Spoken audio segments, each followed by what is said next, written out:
The Road Show! On the road. With me, your host. What's going on, everybody? Welcome into another edition of The Rome Show. On the road, here in Nashville, Tennessee, the Gaylord Opryland. It's January 16th, 2025. We're on time today. Very exciting. I forced myself to make sure I understood the time change from yesterday to today to make sure we bring you the Rome Show on time and hopefully better than ever. It's Thursday. We have National Football League conference games to talk about on Saturday and Sunday. We will get to that. There's huge news in the National Collegiate Athletic Association for women's basketball, so we will get to that. And surprise, surprise, it's not actually NIL. Yeah, we're going to talk about something else. It's still about money, though. But it is the NCAA, it's women's basketball, and it is a positive story. So we want to get to that. The Iowa State women's basketball program, speaking of NCAA, did something that they haven't done in over 900 days. And Mikal Bridges has done something for over 555 days that we have not seen in over 20 years in the National Basketball Association. So we have a jam-packed Thursday show for you here. I'm in my hotel room in Nashville, Tennessee. We're at the NCAA convention, and that makes it an easy place for us to start. If you want to get in on any of the action before I go to meat and potatoes, the Rome Show 1, that's the Rome Show, the number 1, Instagram, Facebook, TikTok, Twitter, all the social medias. Follow the mothership, 12OZ Sports. .com. You can go to youtube.com/12OZ Sports. You can get us there. You can get us on X, 12OZ Sports, or the brand new Roku TV channel. You can get us there as well. All right. So at the NCAA convention, which is where I am Rome Show on the roading for the people, there have been some important votes going on. All right. And I can't bring you through all of them. Extravaganza here at this convention, where the NCAA at all levels discusses ADs, presidents, athletic directors, associate assistant athletic directors, students, like just members all across the NCAA discussing new literature, learning new ways to improve upon certain areas of the NCAA, and signing off on the final parts of maybe the next step of the NCAA. And for women's basketball, that came in the form of units yesterday. What do I mean by that? So the NCAA voted yesterday unanimously that for the first time in 43 years of the NCAA women's basketball tournament, teams will receive units for their performance in the NCAA tournament. What is a performance unit? A performance unit is essentially money for how far you go in the tournament. Something that's been going on in men's basketball for almost a decade now will now enter the realm of women's basketball during the 2024-2025 season. 68 teams make the NCAA women's tournament, and if you make it to the final four. So you win games in the first round, the second round, the Sweet 16, and the Elite Eight. So you win 4 games in the NCAA tournament. Your conference, you will receive roughly $1.26 million back that they will then be able to distribute to the teams across the conference. This is why making the NCAA tournament in men's sports has been so apparent, especially in football and in basketball, because the money that the conferences gets back, then the money that the schools get back is so important to the development of the sport, both in the conference setting and in the school setting long term, that having the opportunity to be rewarded for winning games is ridiculously important. I mean, that's essentially the idea of sports. There should be a reward for winning. And in the men's game, outside of just making the NCAA tournament and competing as one of the top 68 teams in the country and having a chance for a national championship, there's now significantly more added bonus to your team performing in the tournament. On top of that, we just saw what happened in college football. We talked a little bit last week prior to the Penn State Notre Dame game about James Franklin's comments about how he feels like the NCAA needs to be consistent across the board. What's he mean by that? Well, he means he feels like everyone should be in a conference, not the same conference, a conference, compete for a conference championship, and have the same amount of conference games. And the reason being, one, I think the parity of the schedule, sure, but two, it's the financial breakdown at the end. When you look at the breakdown for Penn State, for Ohio State, for Texas, comparative to Notre Dame, when it comes to making the college football Final Four, Notre Dame takes home all the money. Whereas Penn State, Ohio State, and Texas, they have to share that $40 million with the conference, and then they get the money back that they earned by making it to the Final Four of the college football playoff. So it is interesting, and that's a complete aside to the women's situation in basketball, but that is how far along the men's football and basketball game have gotten. The new TV deal for the women is up to $65 million. In comparison, the TV deal over 8 years for men's basketball is $8.8 billion. So obviously, a place for the women's game to trend coming off of arguably their best season in the history of NCAA college women's basketball. Thank you to Caitlin Clark, Angel Reese, and a few others. To finish, in year one, essentially, the NCAA will media revenue share in terms of units with teams that reach the tournament up to $15 million. That's 26% of the media revenue that women's basketball will make due to their TV deal. As we mentioned before, the new TV deal is significantly larger. So by the time we get to the 2028 season, women's basketball will be splitting roughly $25 million through the NCAA tournament, which will be roughly 41% of the media revenue budget. All 32 at-large teams, so auto bids, win their conference, get in. All 32 of those teams will receive one singular unit for making the tournament.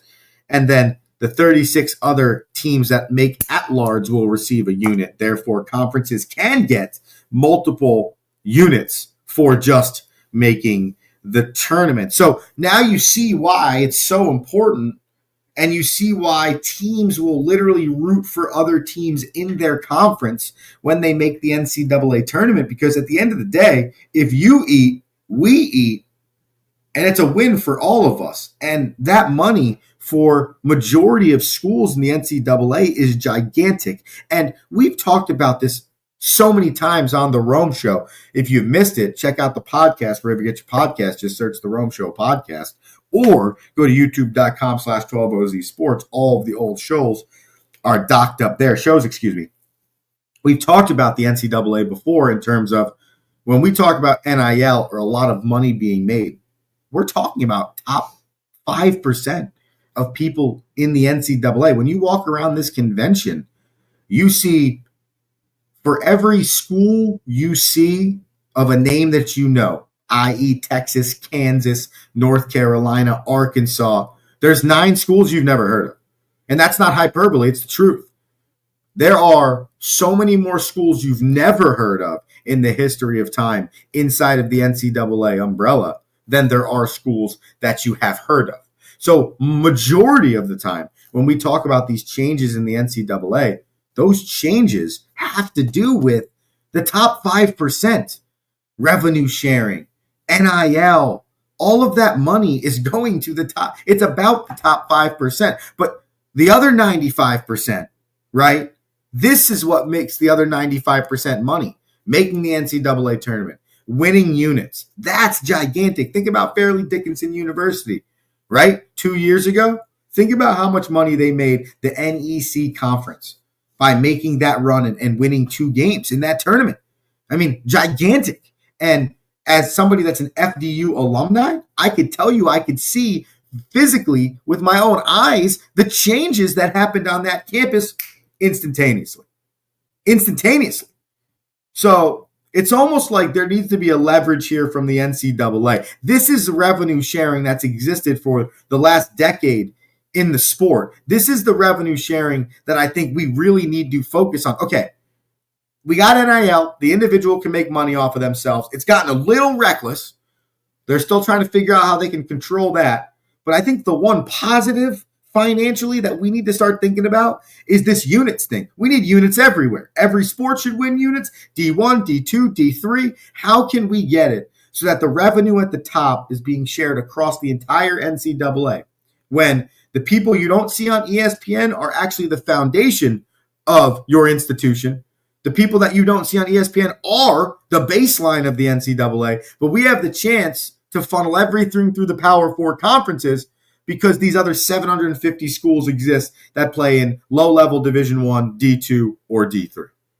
So let's get units everywhere. This I'm on board with. This is awesome because there is a direct positive, right? There's a direct reward for your team, for your organization, for your program, for wanting to be good. So now lower-level women's basketball programs that maybe aren't LSU, UConn, South Carolina, Iowa, those programs still see benefit in working their tails off and building a program without NIL because at some point they can get money back for their program. They can improve the situation. They can make things better.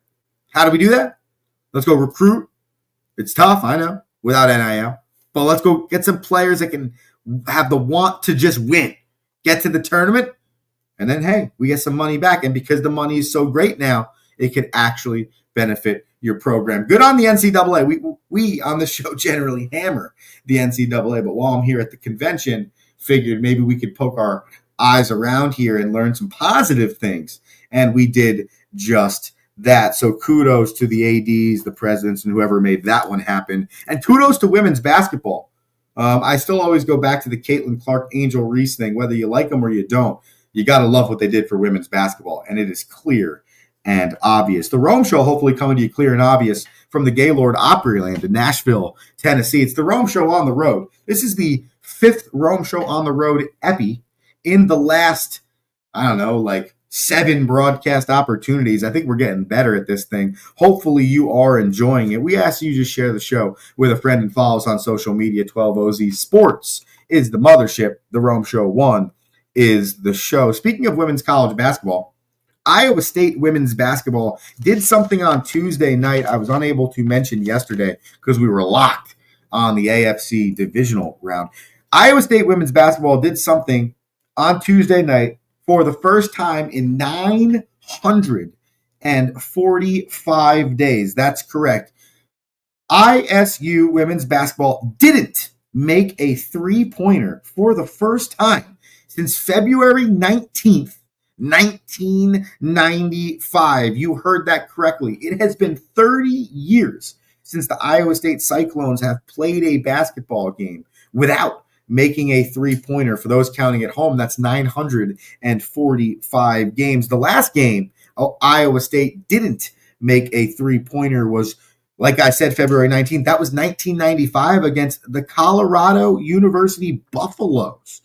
The Colorado University Buffaloes on Tuesday night in our world, 2025, the Cyclones went 0 for 7 versus Texas Tech in a 72-59 victory. So the longest active three-point field goal made in a game streak has now come to an end, and it belongs to the Iowa State Cyclones. Some crazy statistics I read while finding out about that. Last time Iowa State didn't make a three-pointer, UConn hadn't won a natty yet. Yeah, that'll go to show you how long something is, because UConn has been elite for the entirety of my existence. And then finally, some other cool basketball notes for you before we get into football, the last half of the show. Shout out to Mikal Bridges. We can clap it up for him. Shout out to Mikal Bridges. Yesterday, he played his 555th straight basketball game.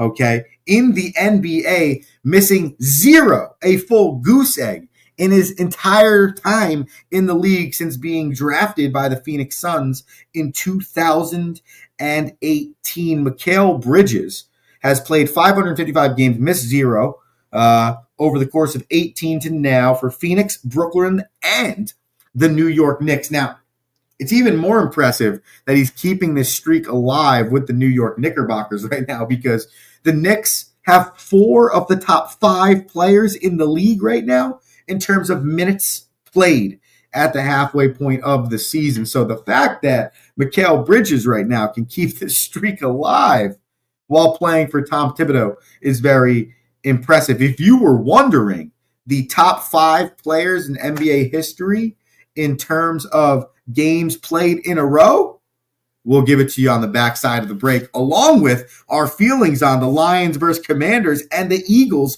versus the Rams. You're listening to The Rome Show on the road, 12ozsports.com. We broadcast live on YouTube, X, and Roku TV. Back after this commercial break.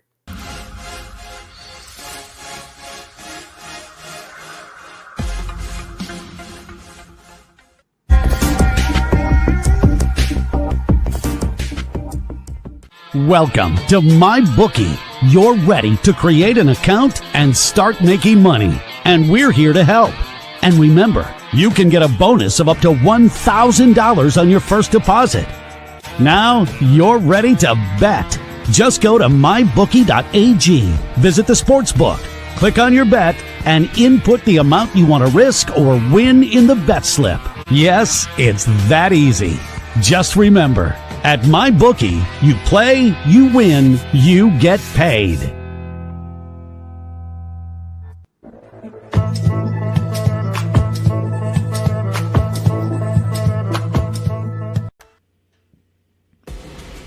Need tickets to that next event? Well, at 12 Ounce Sports, we've got them with soccer anywhere in the world. Tickets to any venue, any sport. Want to go to NCAA or NFL football matches? We've got them. Yeah. Baseball at every level. Every Power 5 matchup is available. Don't forget, costumes and paint are optional. What's that? You want to go to Broadway? We have those too. Want to jam out? Every concert, every artist. That's right, at 12 Ounce Sports, we've got the tickets for less. 12ozsports.com/tickets. That's 12ouncesports.com/tickets.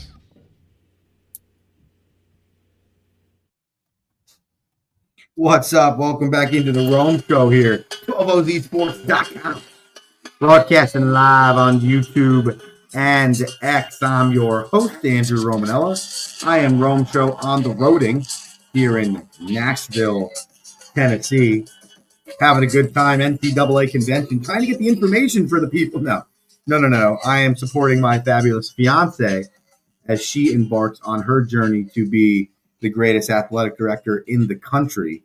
So I've come here, and yes, luckily, have been able to explore the convention and learn some about the NCAA.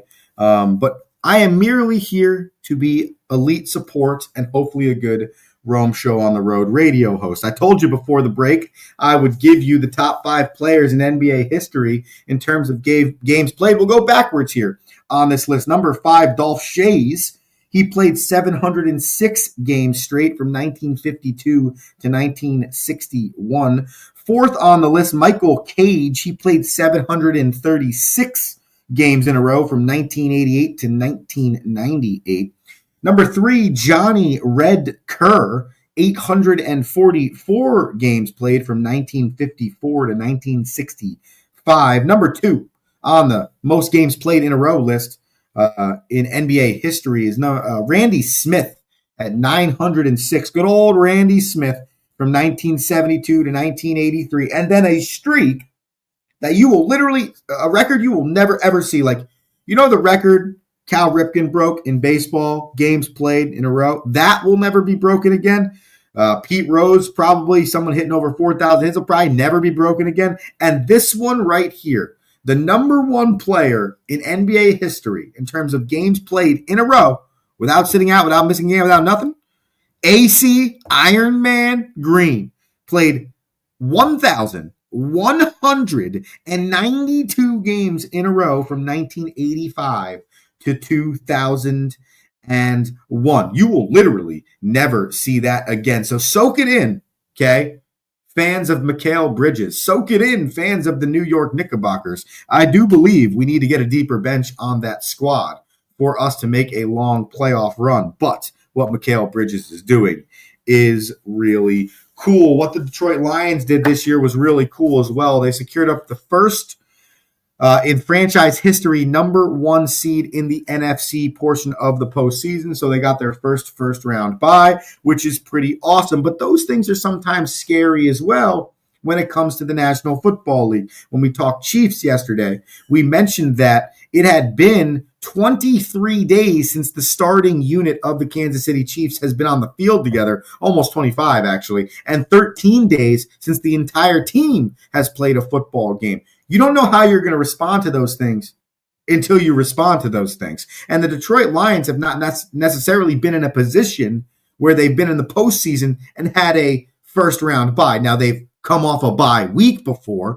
and I'm sure Dan Campbell, Aaron Glenn, Ben Johnson, and the staff are going to revert back to what they've done on bye weekends. But the first concern for me for this #1 Lions team against this #6 Commanders team on Saturday night is the fact that the Lions are coming off of a bye. And everyone, you should look at it. Yeah, they're rested. They've dealt with a lot of injuries this year, still not with their best player, arguably in Aiden Hutchinson. I hear all of those things. But at the end of the day, this Detroit Lions team has 10 times this year scored 30 points or more, 6 times this year scored 40 or more points, and 2 times this year scored 50 or more points. This is an offense that can go, okay? But they lost David Montgomery. They're getting him back. Jared Goff played arguably the best football of his lifetime since being in Detroit, but this is the best year of his career. Jahmyr Gibbs is elite. Amon-Ra St. Brown is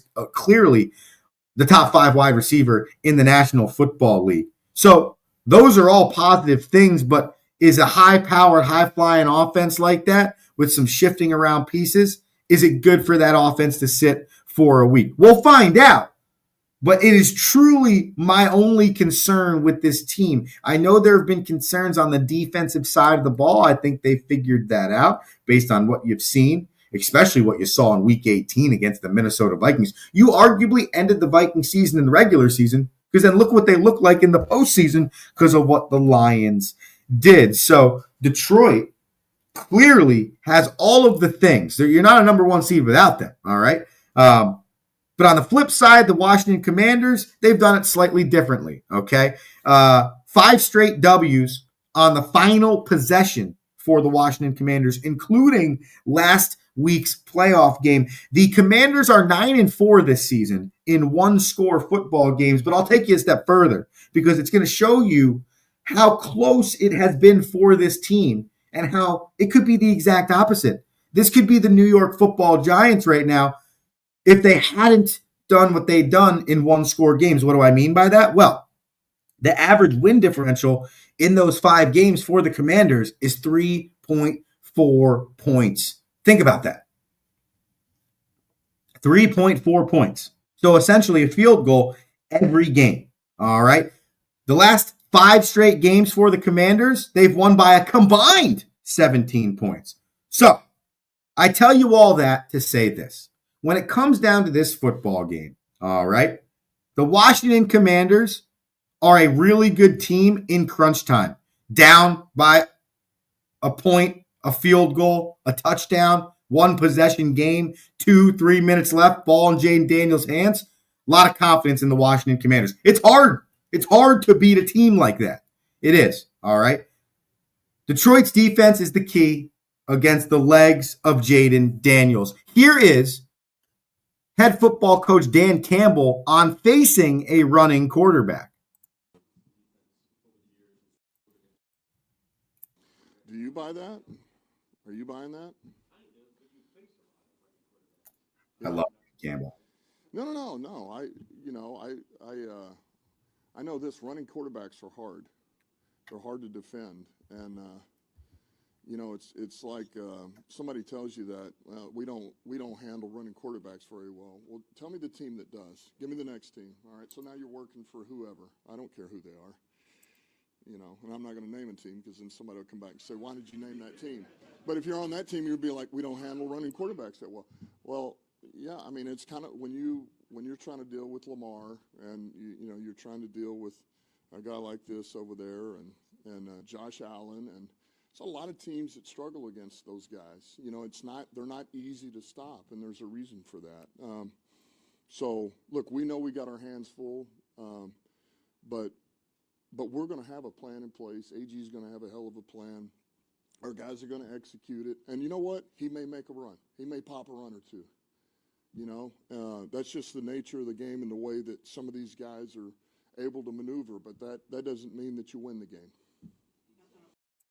It's a great point out of Dan Campbell. Just because he can move around, use his legs, he's going to pop something. It's going to happen. I mean, when you're an elite player like Jaden Daniels is, when you can move around in the pocket like Jaden Daniels, Lamar Jackson, Josh Allen, even Patrick Mahomes, what we used to talk about with Aaron Rodgers in his career, what's the thought? Oh, you can extend the play. Those quarterbacks are so hard to beat because they have the ability to beat you when you beat them. Well, no, you didn't, though, because I just got out of it, and now I'm using my legs, or I use my legs to get to a spot to use my arm, and now we are moving the sticks, as the people say in football. So it comes down to the Detroit Lions defense, how they can contain Jaden Daniels, and if the legs of Jaden Daniels can give the Commanders some opportunity to extend plays. Jaden Daniels is the leading rusher on this Commanders team. So that is the guy to stop when running the rock. The Detroit Lions favored by 9.5 in this game from one running quarterback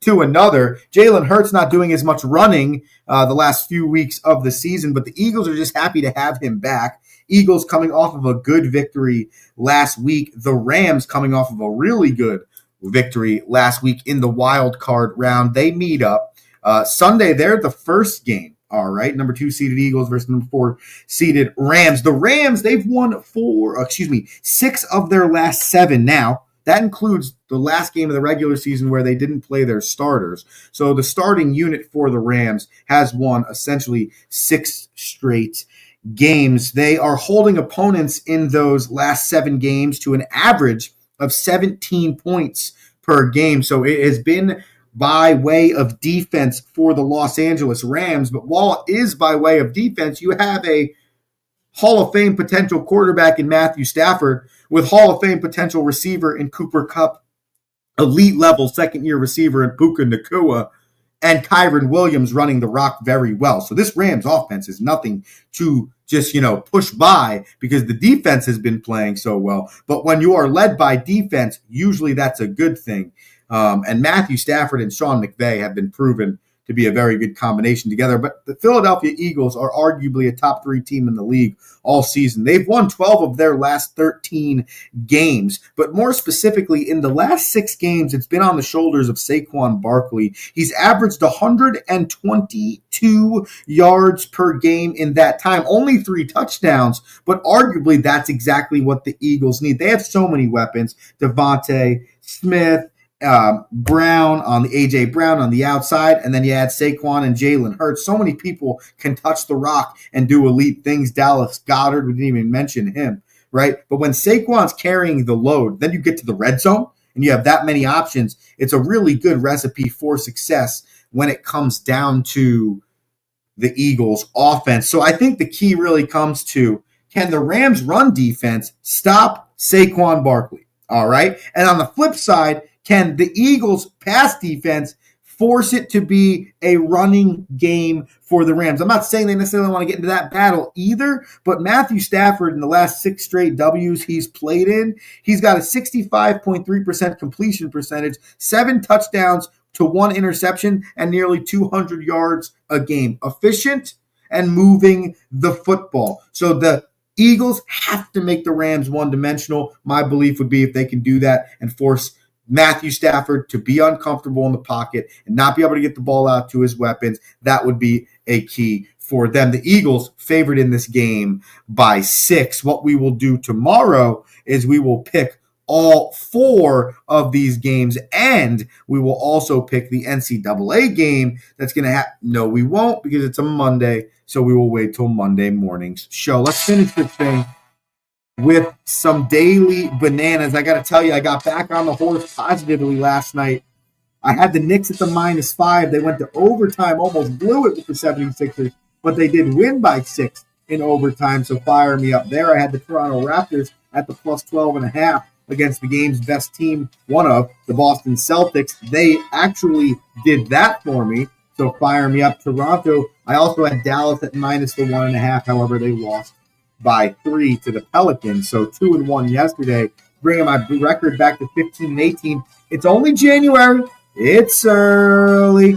All right, so we're just working on getting back to 500 and then trending way past there. So today, let's hope it brings us back and beyond. We have the second time in the last 8 days the Oklahoma City Thunder face off against the Cleveland Cavaliers. Those are, record-wise, the 2 best teams in the NBA. Last time these 2 teams faced off, they had won a combined 25 games in a row, and the Cavaliers knocked off the Thunder. So this time, I'm not going to get fancy with this pick. I'm not going to go all crazy against the spread, over, under, none of that. Just give me OKC.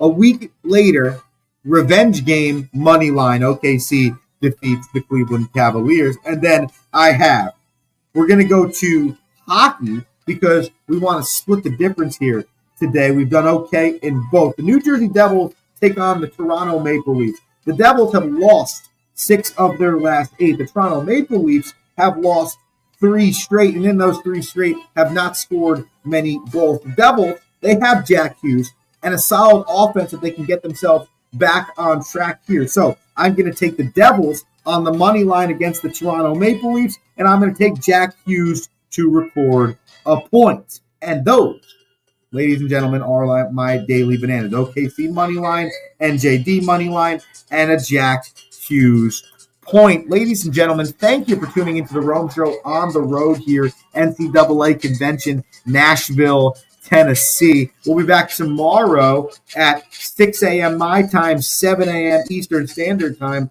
while we're going, 4 a.m. West Coast time, 5 a.m. Mountain Standard Time. Okay, we get it, Andrew. You've been traveling a lot recently. Hey, thanks for tuning in. 12ozsports.com, The Rome Show. See you tomorrow. Peace! Thank you for listening.